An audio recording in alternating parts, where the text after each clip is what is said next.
World record-setting motorcycle adventurers Simon and Lisa Thomas visited Touratech to make some upgrades to their bikes before leaving for the next 4 years of their journey.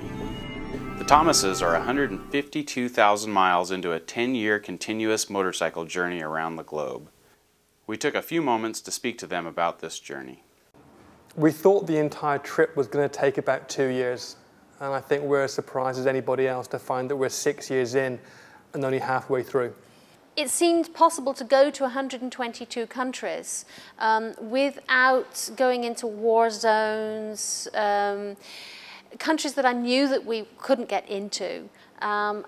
We came up with a total of 122. It's possibility that there will be more as countries divide or less as countries merge together. We had an email recently confirming that we've now surpassed the Guinness World Record for the longest continuous motorcycle journey by a team. I think the existing record's 103,000 and we're at 152,000 on this trip so far, and we're expecting to exceed 250 or 300,000 miles.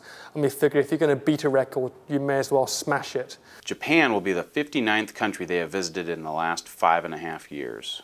Yep, the bikes are going to be crated first thing tomorrow morning, and then we join them a couple of days later, and we're going to be starting off from Tokyo, and I want to go to the South Island up through the main island, and we'll probably leave from the North Island of Japan across into Vladivostok.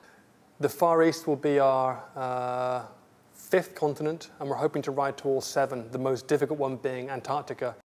They left the UK back in 2003 with nothing but their motorcycles, camping gear, and a dream. We found ourselves in the middle of the Sahara Desert, and it's then that you realize just how small and insignificant you are. With all your worries and concerns and running backwards and forwards to an office and paying bills, all of that just melts away when you're literally melting in the Sahara Desert, and you look around you and you go, I am a speck. I really am, just a very tiny speck. And it's so exhilarating to be able to ride through an area like that with your partner.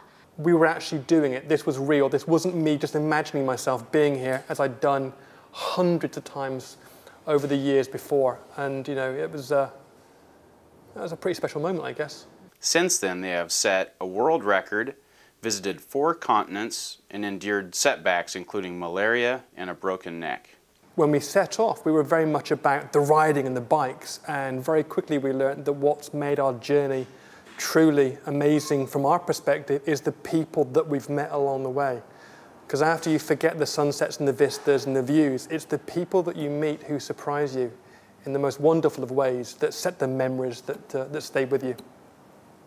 You don't have to have all the answers before you set off on a journey, whether that journey is a motorcycle journey or starting a family or even changing careers. It's really about the doing of it. And like a lot of people, Lisa and I had dreams and aspirations, but what tends to happen is you end up getting very caught up and you end up putting things off. Oh, I'll wait till I have more time. I'll wait till I have more money, because money's a safety net. And the reality is that you need to just look at the sacrifices that you need to make your dream a reality, and just decide, are they worth it? And if they're not worth it, refocus on something else. You're never going to have enough money to provide you the safety net that you think you need, and time never gets more convenient.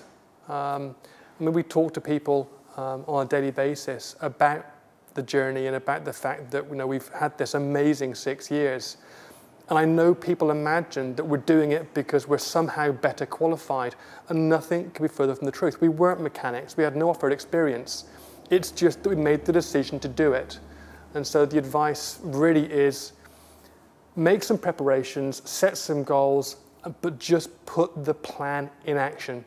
The scariest moment of this entire trip wasn't the accidents and wasn't the dangers that people perceived, but was the deciding to do it. Was truly terrifying, but we haven't looked back in 6 years. But it's just the doing of the thing, taking that very first step. The rest of it's breathing in and out, twisting the throttle, and making stuff up as you go along and hoping for the best.